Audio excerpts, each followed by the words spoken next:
Alléluia, gloire à Jésus. Moi, c'est Max Ilek Okon Adon. Et ce soir encore, je suis heureux et privilégié de partager avec toi la bonne nouvelle du royaume de Christ. Et ce soir, nous allons nous attarder sur, dans le livre de Genèse, notamment la thématique des sphères d'existence. Nous allons essayer de comprendre au travers, n'est-ce pas, du livre de Genèse, comment est-ce que Dieu a reparti l'existence dans sa création globale. Nous allons voir la place que l'homme occupe, n'est-ce pas, dans tout cet échiquier, n'est-ce pas, de la création de Dieu. Et pourquoi est-ce qu'il est important pour l'homme, n'est-ce pas, de revenir en Christ pour manifester sa véritable nature. Alléluia. La suite après le générique.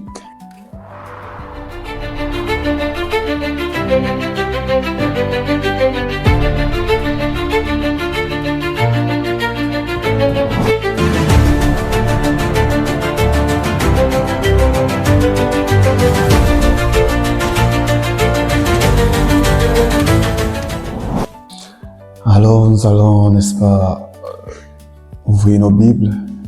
Nous demandons le livre de la Genèse, chapitre 1er, n'est-ce pas, du verset 1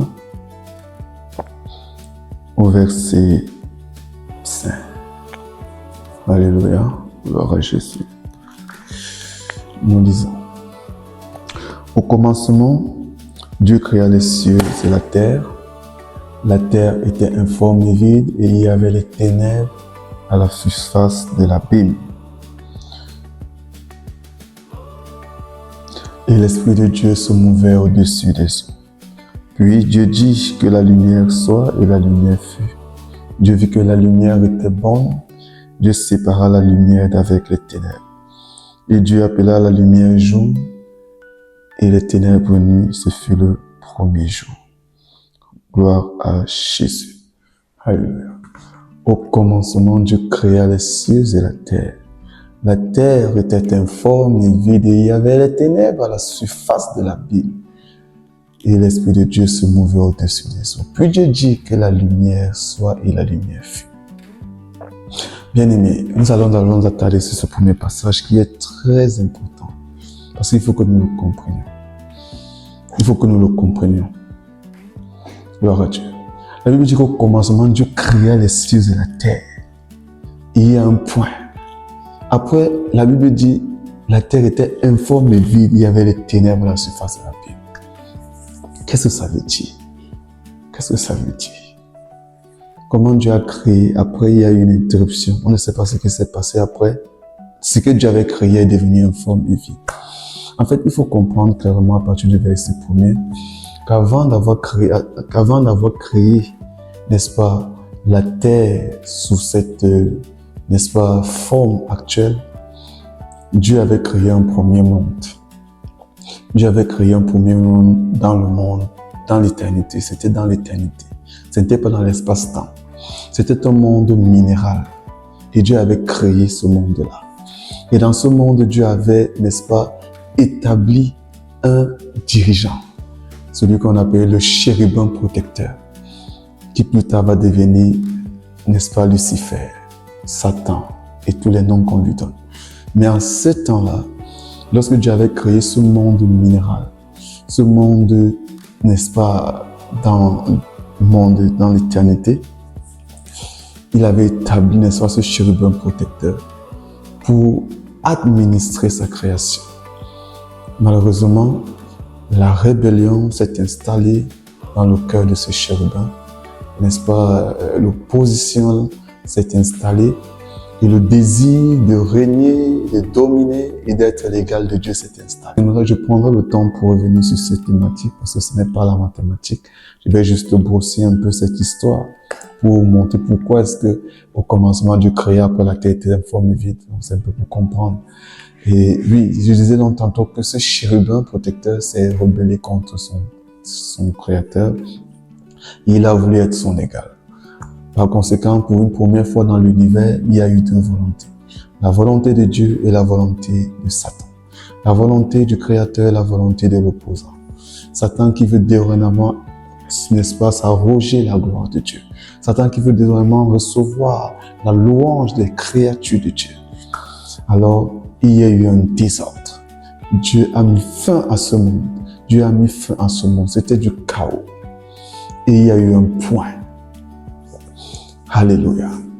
Mais lorsque Dieu a voulu créer cette dimension appelée terre, Dieu a dû faire quelque chose. La Bible dit que la terre était informe et vide. Il y avait les ténèbres partout.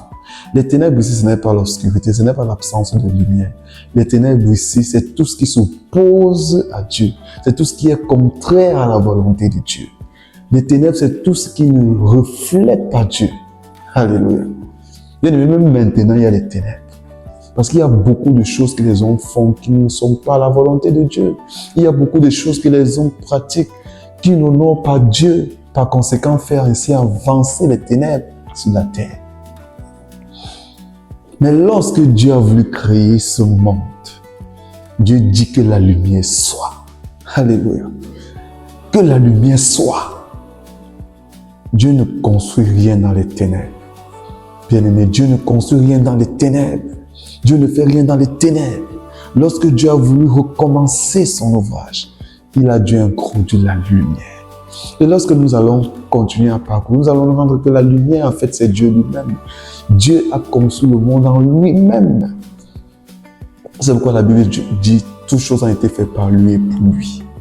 C'est en lui que toutes choses ont été faites. Dieu a créé le monde dans la lumière. Dieu a créé le monde en lui-même. C'est pourquoi la Bible dit Dieu sépara la lumière d'avec les ténèbres. Et Dieu appela la lumière jour et ténèbres nuit, ce fut le premier jour. Alléluia. Dieu a séparé les ténèbres d'avec la lumière. Et c'est dans la lumière, bien-aimé, que Dieu va créer tout le reste. Il faut qu'on comprenne ça. Dieu n'a pas créé le monde dans un tohu-bohu. Dieu n'a pas créé le monde dans un chaos. Mais Dieu a créé le monde dans la lumière, c'est-à-dire en Dieu lui-même. Le monde a été enraciné, ses fondations ont été posées en Dieu. Ses fondations ont été posées en Dieu. Il n'y avait rien qui était confus. C'est dans la lumière que Dieu va commencer à créer son monde. Lorsque nous lisons la suite, à partir du verset 6 jusqu'au verset 26, nous allons voir que Dieu fera toutes choses dans cette lumière qui était au commencement. Dans cette lumière qui était au commencement. Et bien aimé, nous allons voir que cette lumière même qui était au commencement, c'est la même lumière qui est revenue à la fin des temps pour ramener les hommes en lui-même. C'est puissant, cette révélation. Mais je veux m'attarder sur ma thématique. Je veux m'attarder sur ma thématique qui est les sphères d'existence. Alors lorsque Dieu a commencé à créer, il dit à la terre, il dit aux eaux, parce que les eaux recouvraient toutes choses, il dit aux eaux de se, n'est-ce pas, de se regrouper et de laisser paraître le sec. Et lorsque le sec apparut, alors Dieu commanda à la terre de produire des espèces qui sont semblables à sa nature. Et la Bible dit que la terre a commencé à produire des arbres de champ. La terre a commencé à produire des animaux terrestres. Bien aimé, il n'y a pas de hasard dans la création de Dieu.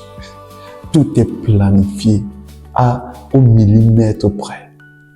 Il n'y a pas, bien aimé, ceux qui disent qu'il n'y a pas de Dieu là, je ne sais pas comment ils font ça. Quand tu regardes la création avec la perfection dont les choses ont été faites, tu comprends qu'il y a Dieu. Dieu a commandé à la terre de produire, n'est-ce pas, de la verdure, des arbres, des animaux terrestres qui sont à sa ressemblance. Et dans chacune de ces créations, chacun portait en eux-mêmes sa sémence. Alléluia. Bien aimé, nous en sommes en face de la première sphère d'existence, la terre. La terre est une sphère d'existence.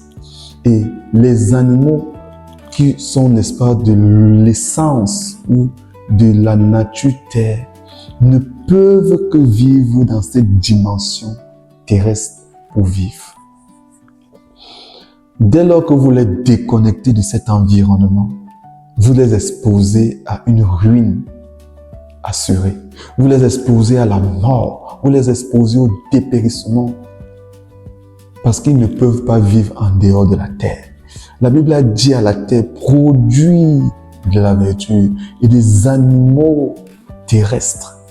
Bien aimé, si tu prends le lion, tu le jettes dans l'eau, tu dis, lion, maintenant, désormais, tu vas vivre dans l'eau, frère. Le lion là va mourir, bien aimé. Le lion là va mourir. Il ne peut pas survivre dans l'eau parce qu'il n'a pas en lui l'élément eau. Il a l'élément terre et il se meut le mieux sur la terre.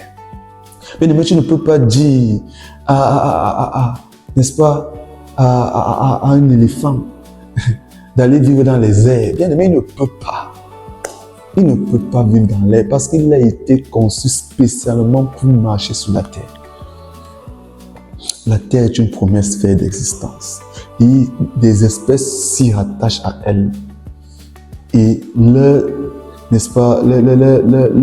capacité à survivre dépend d'elle. Il y a des plantes qui ne peuvent pas survivre dans les eaux parce qu'ils n'ont pas été faits pour vivre dans l'eau. Il y a des plantes qui ne peuvent pas survivre dans l'eau parce qu'ils n'ont pas été faits ainsi. Alléluia. Lorsque nous continuons, n'est-ce pas, notre lecture, notamment dans le livre de Genèse, à partir du verset, n'est-ce pas, 16, la Bible commande aux eaux. Et la Bible dit aux eaux, eaux, produisez des animaux aquatiques. Dieu commande aux eaux. Alléluia. C'est Dieu qui a créé les eaux. Mais Dieu dit aux eaux, eaux, produisez. Eaux, produisez des animaux marins et de toutes sortes d'espèces d'animaux aquatiques. Et la Bible dit que les eaux produisaient des animaux marins de toute espèce. Alléluia. Et la mer fut remplie, les eaux furent remplies de toutes sortes d'espèces, de toutes sortes de créatures marines. Nous sommes en face de la deuxième sphère d'existence, qui est l'eau. Bien aimé, il y a des espèces qui ne peuvent pas vivre en dehors de l'eau. Le poisson, tu ne peux pas dire au poisson de vivre sur la terre. Bien aimé, tu peux l'enlever dans l'eau et le mettre sur la terre. Il peut survivre quelques heures, quelques jours, mais il ne pourra pas survivre indéfiniment parce que tu l'as déconnecté de son espace vital. Alléluia. Bien aimé, tu ne peux pas dire à la baleine, au requin, de venir vivre sur terre. Bien aimé, ils vont mourir. Ils vont mourir. La nature nous enseigne. La nature nous révèle Dieu. La nature nous montre qui est Dieu. C'est pourquoi dans le livre de Romains, au chapitre 1, la Bible dit que la création révèle la nature de Dieu. Nous allons lire cela. Romains chapitre 1, verset 23. Ok, lisons pour être plus sûr. Merci. Verset 18. La colère de Dieu se révèle du ciel contre toute impiété et toute injustice des hommes qui retiennent injustement la vérité captive. Car ce qu'on peut connaître de Dieu est manifeste pour eux, Dieu leur ayant fait connaître. En effet, les perfections invisibles de Dieu, sa puissance éternelle et sa divinité se voient comme à l'œil nu depuis la création du monde. Quand on les considère dans cet ouvrage, ils sont donc inexcusables. Alléluia. Dieu dit que la création révèle Dieu. La création nous montre qui est Dieu en fait. Donc les gens qui disent que Dieu n'existe pas, je suis désolé. La création me montre que Dieu est réel. Alléluia. Alors, l'eau est la deuxième sphère d'existence. Et il y a des êtres vivants qui ne peuvent pas vivre en dehors de l'eau. Bien-aimé, tu ne peux pas changer ça. Tu ne peux pas changer ça. C'est ainsi et c'est établi. La troisième fait d'existence, nous le verrons dans le verset 26. La Bible dit, puis Dieu dit, verset 26, faisons l'homme à notre image et selon notre ressemblance, afin qu'il domine sur les poissons de la mer, sur les oiseaux du ciel et sur tous les reptiles. Alléluia. Dieu a créé l'homme dans l'esprit. Alléluia. Dieu a créé l'homme dans l'esprit. Dieu a créé l'homme à son image et selon sa ressemblance. Et la Bible dit que Dieu est esprit. Et quiconque l'adore en esprit et en vérité. C'est dans l'esprit que Dieu a créé l'homme. Dieu a créé l'homme dans l'esprit. Donc l'esprit est, n'est-ce pas, l'élément vital pour l'homme. L'élément vital pour l'homme. Et pas n'importe quel esprit. Parce qu'il y a tellement d'esprits dehors maintenant. Mais l'esprit de Dieu. Dieu a créé l'homme dans l'esprit de Dieu. Faisons l'homme en notre image et selon notre ressemblance. Dieu a créé l'homme dans l'esprit de Dieu. Alléluia.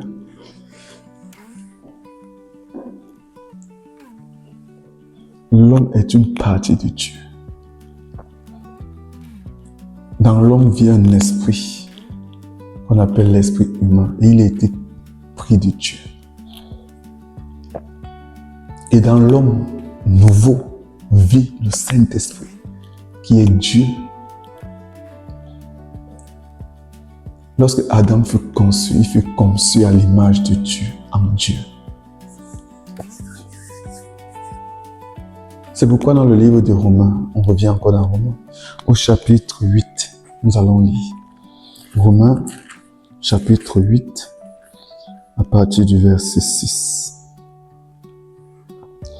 Romains, chapitre 8, à partir du verset 6. Il est écrit.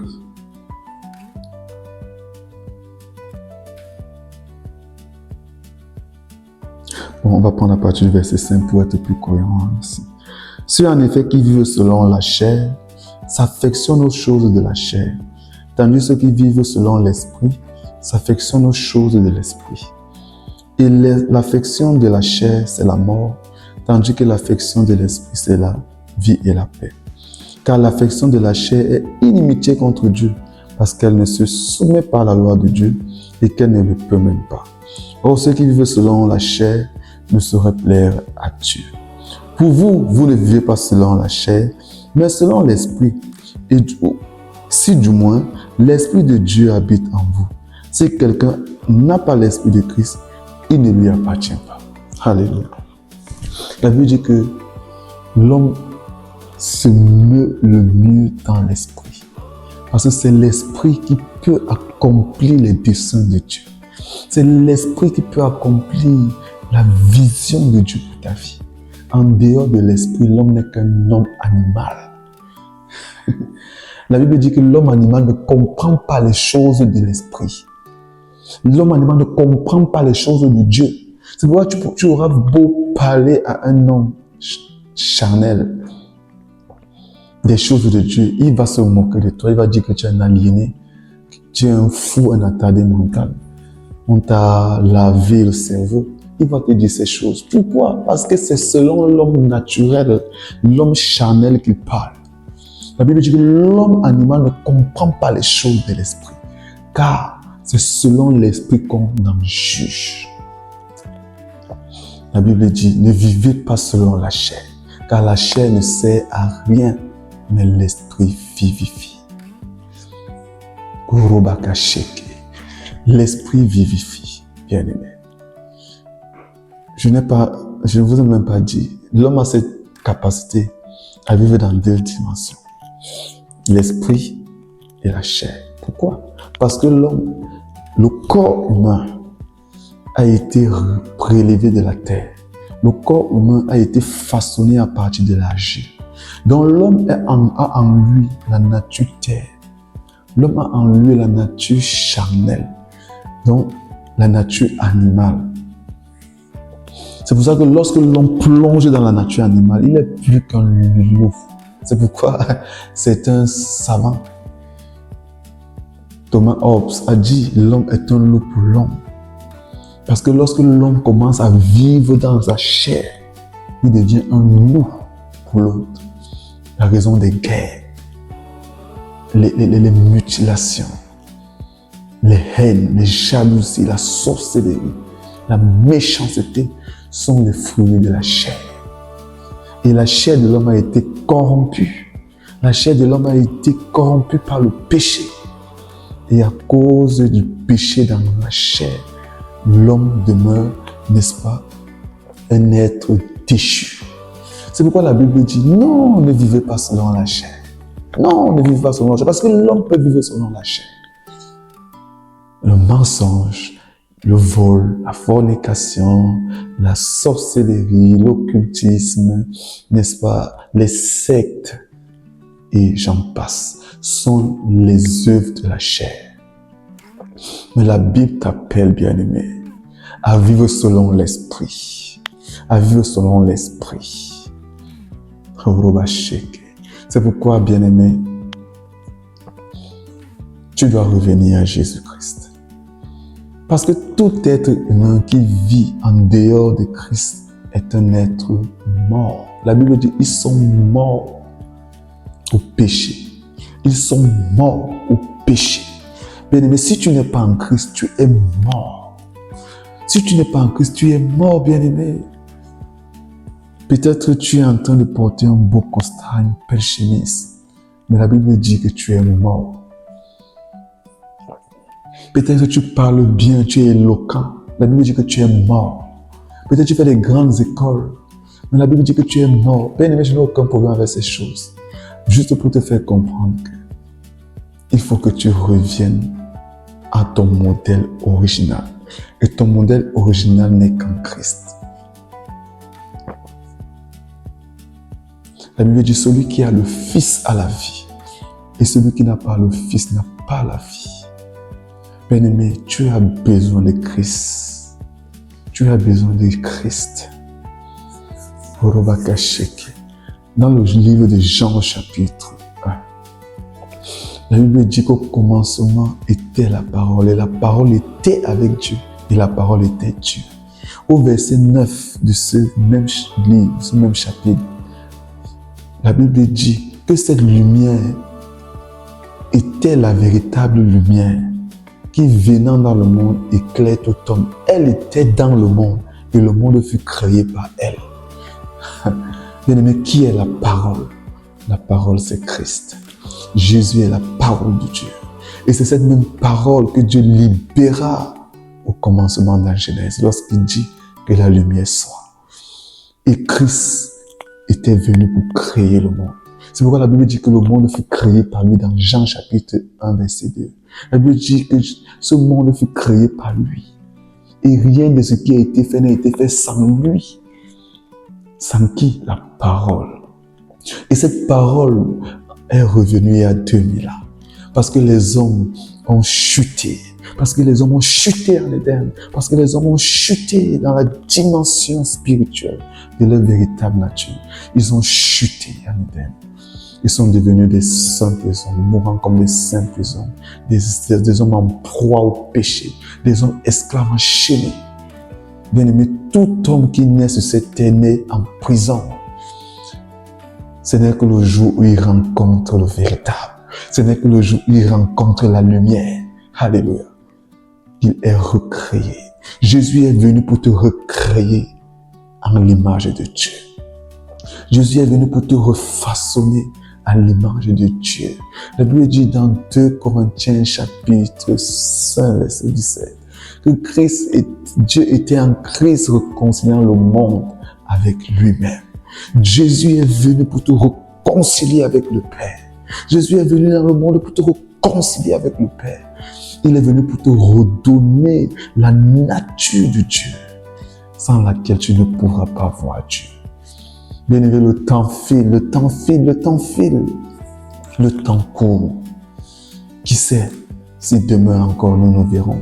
Si demain encore nous nous lèverons? Qui sait? Personne ne le sait. Mais je vais te dire que, bien-aimé, si tu entrais dans l'éternité sans Christ, tu auras gaspillé ta vie. Tu auras gaspillé ton existence. Parce que nous ne vivons pour qu'un seul but. Celui de faire la volonté de Dieu. Et la volonté de Dieu, c'est de connaître celui qui l'a envoyé. Dieu n'a qu'une seule volonté. Connaître celui qui l'a envoyé. Connaître celui qui l'a envoyé. Dieu a envoyé Jésus-Christ pour toi, bien-aimé. Pour que tu le rencontres et que tu réussisses ton voyage terrestre. Bien-aimé, l'argent est bon. Bien-aimé, les richesses sont bonnes. Bien-aimé, la gloire est bonne. Mais une gloire sans Jésus est une ruine. La richesse sans Christ est une ruine. Le pouvoir sans Christ est une ruine. Parce que tu ne l'emporteras pas. Tu ne l'amèneras pas avec toi. La seule chose avec laquelle tu pars de ce monde, c'est Christ en toi. Et si tu as raté Christ pendant que tu vivais, bien-aimé, si tu as raté la seule raison pour laquelle Dieu t'a amené sur terre, tu as donc vécu pourquoi?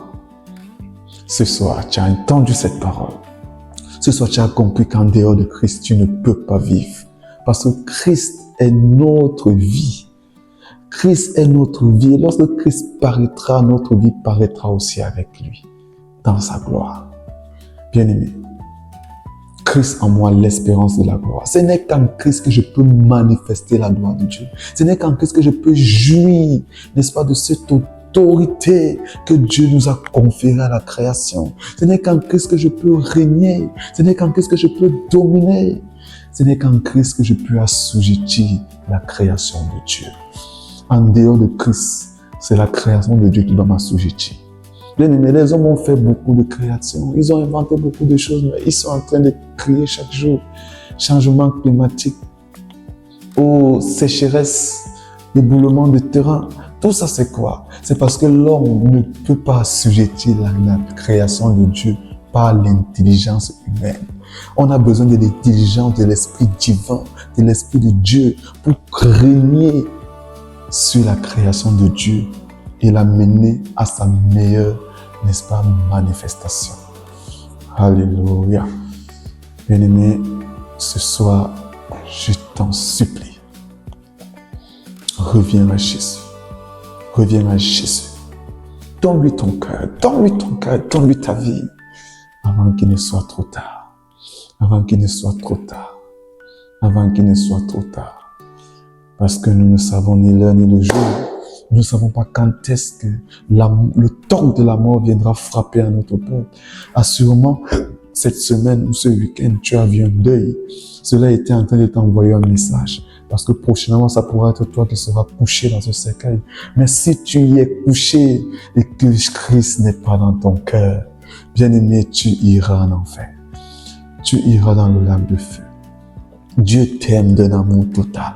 Dieu t'aime d'un amour total. Dieu t'aime d'un amour total. C'est pourquoi il dit dans Jean 3, verset 16, je reprends ce passage. Dieu a tant aimé qu'il a donné son Fils unique. Dieu a tant aimé qu'il a donné son Fils unique. Bien-aimé, Dieu s'est donné lui-même à toi. Pour une seule chose, pour que tu aies la vie éternelle et pour que tu ne périsses point. Frère, la seule chose que Dieu attend de toi, c'est que tu aies la vie éternelle. Tes richesses ne peuvent rien faire pour Dieu. Tes richesses ne sont pas importantes pour lui. Bien que tu peux l'utiliser pour faire avancer son royaume, c'est bien, mais Dieu n'a pas besoin de ton argent. Ce que Dieu veut de toi, c'est que tu te repentes et que tu vives. Ce que Dieu veut de toi, c'est que tu te repentes et que tu aies la vie éternelle. Alléluia. Bien-aimé, abandonne la vie du péché. Abandonne le monde. Abandonne ces choses qui te séparent de Dieu. Et ce soir, reviens à Jésus. Et ce soir, reviens à Jésus. Et ce matin, je ne sais pas à quelle heure tu me suis, je ne sais pas à quel moment tu es en train d'écouter cette vidéo, mais je voudrais que tu fasses le bon choix. Le choix, n'est-ce pas, intelligent. Celui de mettre sa main dans la main du Sauveur. Celui de mettre sa main dans la main de Christ. Nous sommes en 2026. Tu pourrais commencer aujourd'hui. Tu pourrais devenir un citoyen céleste aujourd'hui. Orobakasheke. Oui, Jésus t'aime. Jésus t'aime, mon bien-aimé. Quelle que soit la dépression dans laquelle tu te trouves, quel que soit le découragement qui t'a saisi, quel que soit le péché qui est en train de détruire ta vie, bien-aimé, il n'est pas trop tard. Jésus peut encore faire des grandes choses pour toi. Jésus peut encore t'utiliser puissamment dans cette génération. Tu peux encore devenir utile à Dieu. Dieu ne t'a jamais rejeté. Parce que si tu avais rejeté, tu ne serais plus vivant. Tu ne serais plus vivant. C'est justement parce qu'il t'aime qu'il te garde vivant. Pour que tu puisses rencontrer, lorsqu'il est encore temps, son Fils qu'il a envoyé pour toi. Il a envoyé Jésus pour toi. Jésus est mort pour toi. Jésus est mort pour toi. Jésus t'aime. Et il te tend la main. Il te dit de venir en cette année. De venir et de lui donner ton cœur. Il dit, je me tiens à la porte et je frappe. Si tu entends ma voix et ouvre, j'entrerai et je souperai avec toi et toi avec moi. Est-ce que tu vas ouvrir ton cœur ce jour à Dieu? Est-ce que tu vas permettre à Jésus de venir dans ta vie ce jour? Est-ce que tu vas lui permettre de te transformer et de faire de toi une nouvelle créature? Bien-aimé, fais cette prière. Dis, Seigneur Jésus, je suis un pécheur misérable et je suis perdu. Mais j'ai entendu ton message et je veux te recevoir ce soir, ce matin, ce jour. Je ne veux pas continuer à courir après le monde, à courir après le péché, ces choses qui m'ont ruiné. Seigneur, je te demande pardon pour chacun de mes péchés et je m'en repens pour toujours. Et ce jour, je t'ouvre mon cœur. Je t'invoque. Viens dans ma vie maintenant. Sois mon Seigneur et mon Sauveur personnel. Donne-moi le droit de devenir enfant de Dieu. Et écris mon nom dans ton livre de racheté, afin que je ne périsse jamais, mais que j'ai la vie éternelle. Père, merci parce que tu le fais pour moi. Reçois toute la gloire. Amen. Gloire à Jésus.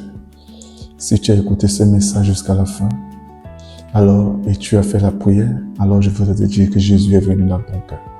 Alors tu auras besoin, n'est-ce pas, de continuer à grandir dans cette nouvelle vie.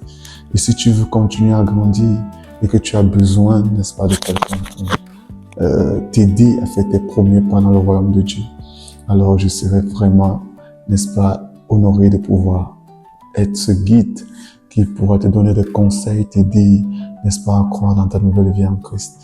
Alors, écris-moi en commentaire, je veux apprendre la parole de Dieu, je veux naître de nouveau, je veux marcher avec Dieu. Écris en commentaire. Et pour des études un peu plus poussées, relève mon numéro, n'est-ce pas, qui apparaît en dessous de la vidéo.